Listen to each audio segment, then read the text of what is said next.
Hi, it's Jethro tuning in for a review of Strange New World Season 2, Episode 2, Ad Astra Per Aspera.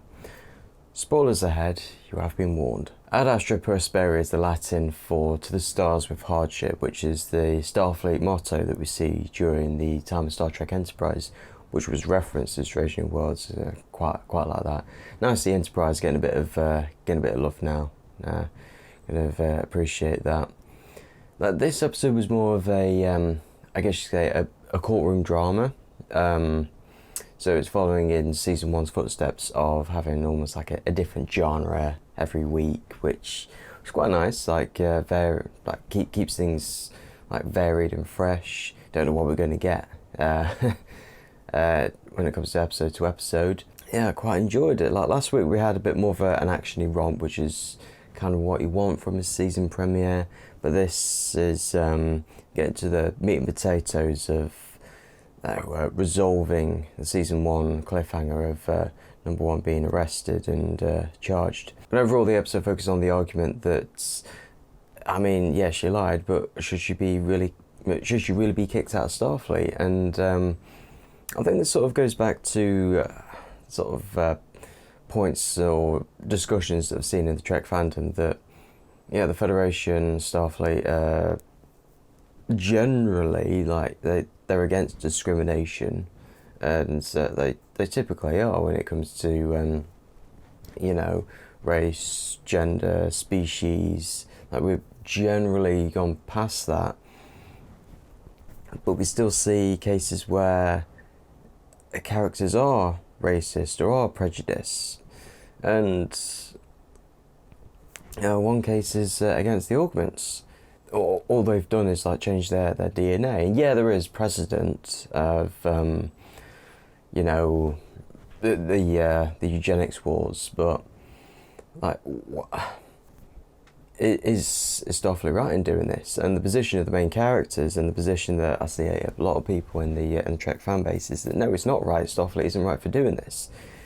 That yeah, there is reason for the prejudice, but I mean, for any prejudice, the main reason is ignorance and fear, which is, again, the point that's been made here. And this episode really addressed it and called it out by name. And I'm really surprised that when it dropped the name of, like, apartheid or slavery or things like that, saying that, yeah, those things were legal. So just because it's legal doesn't mean it's correct. And it's like, wow, okay, yeah, we're really going there.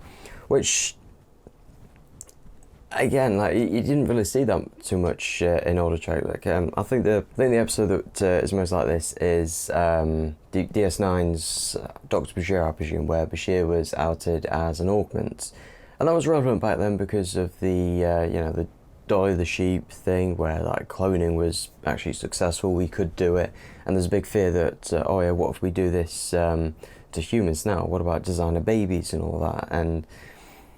And so it's like, well, why is this coming up now? Why is this relevant now? Well, I think another thing that DS9 was referencing was the don't ask, don't tell policy in the US military at the time, where largely it was largely a political thing where they wouldn't allow gay people into the military. I mean, in truth, like, there's no real difference in performance, but it was a very political thing. We don't want all these people saying that they don't want gay people in the military, but yeah, that's just another form of discrimination, and that is unfortunately rearing its ugly head today. And I think that is more of a prevalent thing now and to address. And it references that some people do pass. Some people can like pass themselves off as, being, I guess, normal, the correct thing, and again, also very prevalent. And it uses the old Star Trek trope of big speech saves the day, and yeah, it's quite a sobering thought. And the way they resolved it wasn't sort of like an exception like they did with Bashir, like, oh, it's okay, we like you, or well, there's a war going on, we'll just like turn a blind eye, we need everyone we can get. But instead it's more of a loophole for the law that that hopefully that even though the law may be wrong now, maybe it can change. And the end of the episode was a hopeful one, and I quite like that. That we all need a bit of hope now and then. But yeah, quite like the episode, really liked it, and yeah, I can't wait to see what they do more this season. Signing off.